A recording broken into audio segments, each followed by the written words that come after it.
The General Prologue of Canterbury Tales. One that April with his soldiers shoot, the drought of March had burst to the root, and battered every vein in which recoil, of which virtue ingraded in the floor. One Cyperus eke with his sweet beard, inspired hot in every halt and heat, the tender crops and the young son, hot in the ram his half-accursed Iron, and his small flawless meccan melody, that slepen all the night with open eye. So pericate hem nature in his courages, tan logen folk to gun on piglemirages, and palmeres for to second strondes, to fon halwes cote in sundry Londes, especially from every shines ende of England to Canterbury they wend. The holy blissful martyr for the sick, that hem had holpen one that they were sick, befell that in that recent on a day, in short work at the tabard as I lay, ready to wenden on my pilgrimage to Canterbury with full devout courage. At night was come into the holy style, when me and 20 in the campaign of sundry folk by a venture I fail, in fellowship and pilgrimages were the ale. That toward Canterbury Walden ride, the chambers and stables were then with, and we wherein ised at beste, and shortly one the son was so testy. So had I spoken with the hem Ibericon, that I was of his fellowship anon, and made forward early for to race, to take our way there as I deceased. But nonetheless, while I have time and space, ere that I feather in this tale pace, me tenike it accordant to rason, to tell you all the condition of each of him, so as it seem me, and which they were in, and of what degree, and eke in what array that they were in, and on a night that who I first began. A night there was, and was the Mortiman, that through the time that he first began to reading out, he loved chivalry, truth and honor, freedom and courtesy, full worthy was he in his lawyer's wearing. And thereto had he ridden no man free, as well in Christendom as in heathenism, and ever honored for his worthiness. At Alexandria he was one in was one, full of the time he had the board begun, abon alen ratios in prose. In Leto had he raised and in Rus, no Christian man so of the office degree. In Gerned at the Segeg had a bebe, of Algezer and ridden in Balmarie. At Lace was he did, and at Satel, one they were won, and it the great sea.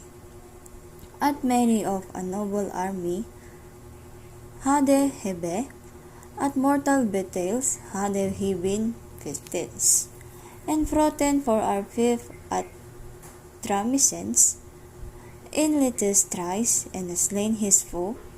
Thus a like worthy knight had win also, sometime with the Lord of Valete. Again another hidden in Turkey, and evermore he had a sovereign purse, and thought that he were worthy he was Swiss, and of his port as Mike as is a maide. He never yet to willing necessity, in all his life unto no matter what, he was a very perfect gentle knight, but for to tellen you as his hero, his honors were good, what he was not gay. O fashion he were a gipon, all bestowed with his habergon, for he was late icon from his beige, and went for to own his pilgrimage. With him there was his son, a younger squire, a lawyer and lastly bachelor, with locks curled as they were laid in press. Of 20 years of age he was, I guess. Of his stature he was of even letter, and wonderfully deliver, and of great strength. And he had been some time in cavalry, in Flanders, in Artois and Picardy, and borne him well as of little space, in hope to study in his daily lace. Embroidered was he, as he were amid, all full of fresh flowers, white and red. Signage he was, a fluttering out the day. He was afresh as is month of May.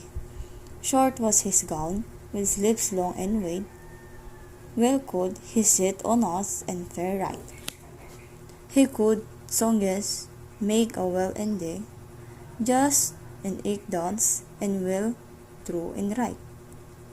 So hot he loved that by nightingale he slept no more than doth a nightingale. Courteous he was, lowly and severable, and carved before his fedor at the table. A yeoman had he and servants namo at the time for him less ride so, and he was clad in coat and hood of green. A shake of fecof ours, bright and keen, under his belt her firebolt triflity. Well, could he dress his tekel yemanly, his hours drop not, with features low, and in his hand the bar a mighty bow, a knot he'd had he, with a bronze savage, of wondercraft well could he all the sausage. Upon his arm he bar a gay bracer, and by his side a sword and a buckler, and on that outer side a gay dagger, harnessed well and sharp, a point of spear. A Christopher on his breast of silver sheen, a horn though he bar, the barquet was of genre. A foster was he, soothly as I guess, there was also none, a prioress. That of his swimming was full, simply and coy. Higher greatest out was but by Centilloy, and she was cleft Madame Ingletti.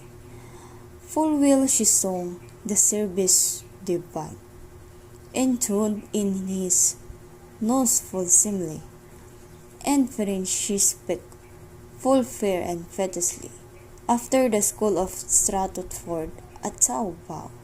For French of Paris was to her unknown, and meet well he thought was she with elle.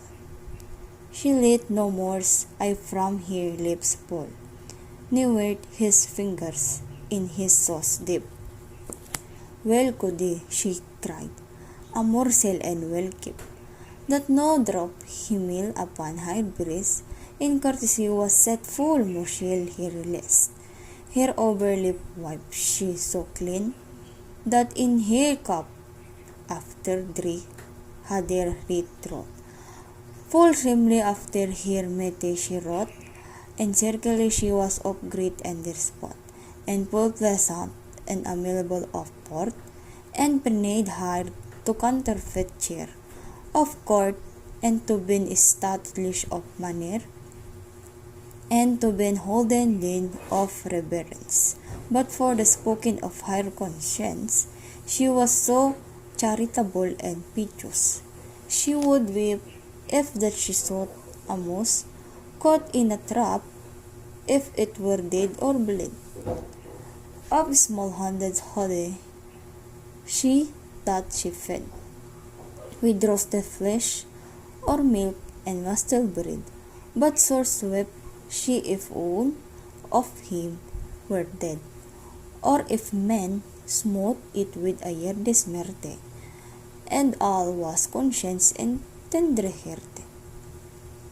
Full similarly here, wimple pinch was, her nose stretched, her eye green as glass, her mouth full small, and her toe soft and red, but secretly she had a fair forehead.